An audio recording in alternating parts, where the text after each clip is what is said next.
Welcome back to another technical deep dive here in the debug zone.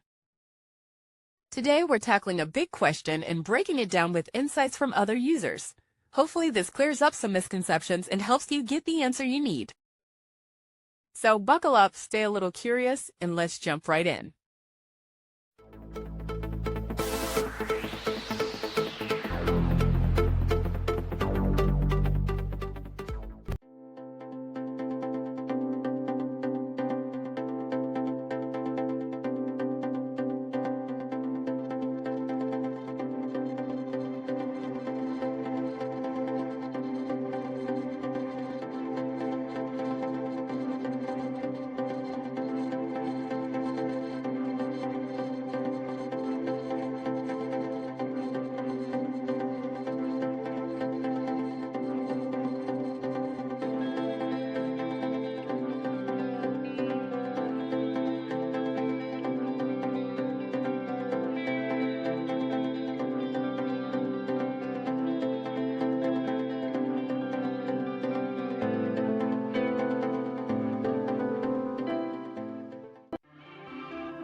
And that's a wrap.